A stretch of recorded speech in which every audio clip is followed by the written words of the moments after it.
présente la capsule pédagogique 7.2. Nous allons faire l'exemple numéro 3. Et voilà. Bon, on va résoudre un problème en établissant un système linéaire. Ça veut dire qu'on va trouver nos deux équations et en le représentant graphiquement. Ce que ça veut dire, c'est que une fois que nous avons trouvé nos deux équations, nous allons faire le graphique pour trouver où est-ce que nos droites se croisent. Ça fait, représente la situation suivante à l'aide d'un système linéaire. L'entrée au centre d'interprétation du précipice à Bison Head Smashed In, près de Fort Macleod, en Alberta, coûte 5 $ pour les élèves. Alors, 5 $ pour les élèves. Et 9 $ pour les adultes. 9 $ adultes. En 1 heure, 32 personnes. 32 personnes. Ça veut dire que c'est des adultes et des élèves.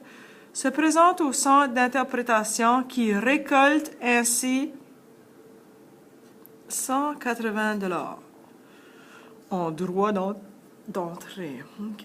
Représente graphiquement le système linéaire puis résout le problème suivant. Combien d'élèves et combien d'adultes ont payé le droit d'entrée pendant cette heure? OK. Ça fait avec l'information. Pour 7.1, on a travaillé avec un tableau. Je vais faire la même chose avec pour l'exemple numéro 3 de 7.2. Ça fait les élèves. Je sais que en dollars, ça coûte 5 $ pour chaque élève. Pour les adultes, ça coûte 9 $. Nombre de personnes. C'est pas combien est-ce qu'il y a d'élèves. C'est ça, je vais utiliser la variable E ici, A minuscule. Combien j'ai d'adultes? Le nombre de personnes, j'en ai 32. Ça fait, je pense que j'ai ma première équation ici. C'est mes élèves plus mes adultes ensemble représentent 32 personnes. Et ici, ça c'est l'argent total. Là. Je sais, j'avais 180 $. Et si chaque élève paye 5 $, alors c'est 5 $ fois le nombre d'élèves, plus 9 $ fois le nombre d'adultes. Et voilà ma deuxième. 5 plus 9A est égal à 180. Qu'est-ce que je vais faire ici? Je vais faire un petit calcul. Si j'ai E plus A égale 32. Non, je laisse faire. Je vais faire sur mon graphique. Je vais tourner la page et j'ai commencé mon graphique ici. Attends une minute.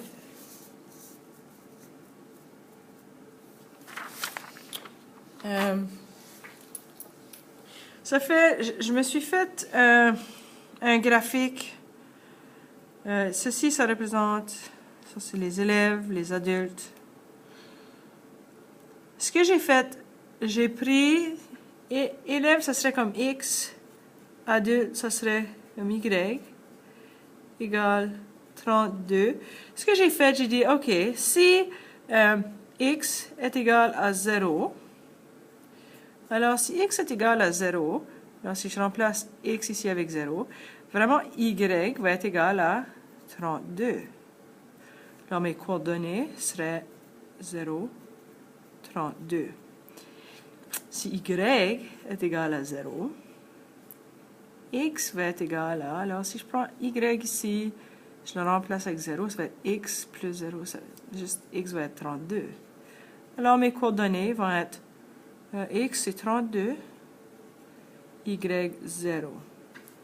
Et j'ai mis les points ici. Ça c'est 0, 32. Si X est 0, Y va être 32. Et si x est 32, y va être 0. OK. Je vais faire la même chose ici. Ça fait, on avait dit que E c'était x, A c'était y. Alors, si x égale à 0, ça veut dire que si 5 fois 0, c'est 0, alors ça va être, il va me rester 9a égale 180. Et finalement, si je fais diviser par 9, divisé par 9, a va être égal à 20.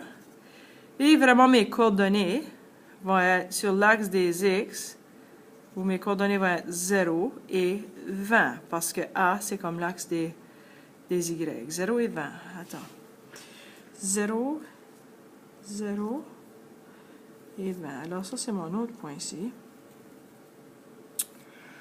Bon, je vais dire, OK, ça, c'est comme y. Si y serait 0, alors il me resterait 5.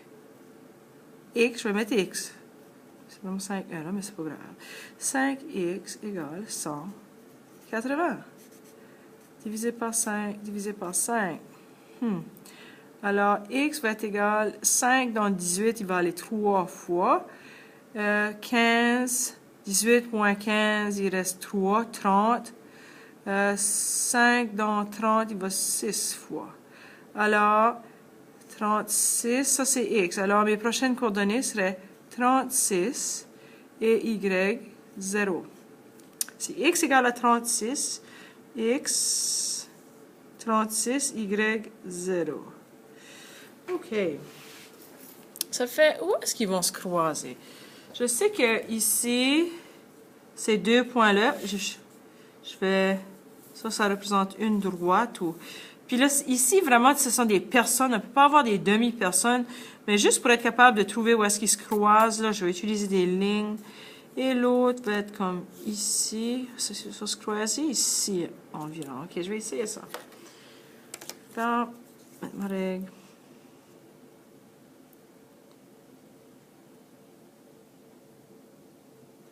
Ça fait... Je pense que je vais faire une petite ligne ici, à peu près. OK. Et l'autre point, il faut que je m'assure de relier les bons points. Hein? OK.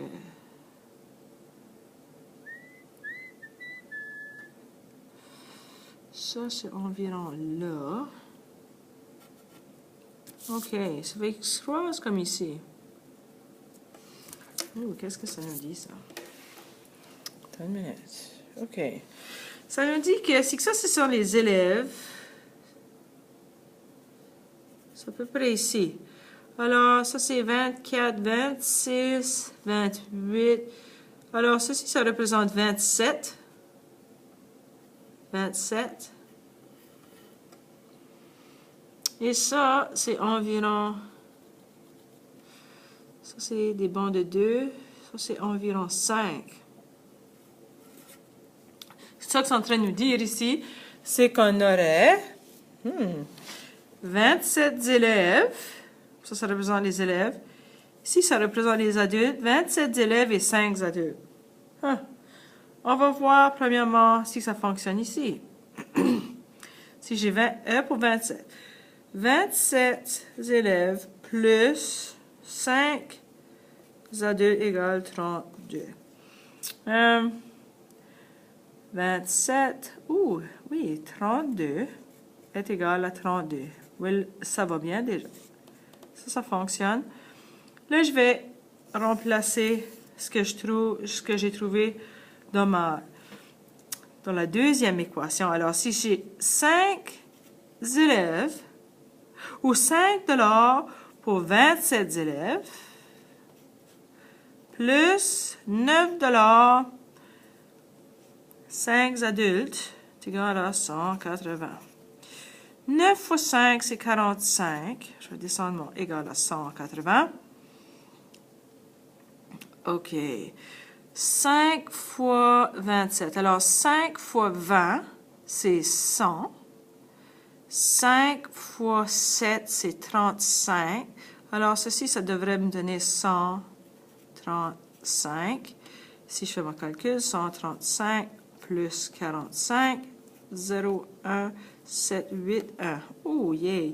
180 est égal à 180. Alors, pour répondre à la question, qui était combien d'élèves et combien d'adultes ont payé le droit d'entrée pendant cette heure? Alors, pour répondre à la question, 27 élèves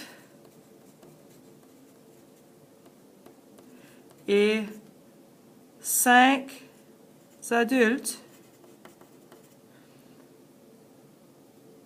ont payé le droit d'entrée pendant cette heure. Je sais que votre travail va être beaucoup plus propre que le mien, hein? Et il faut qu'on parle de ceci. Bon, et voilà l'exemple numéro 3.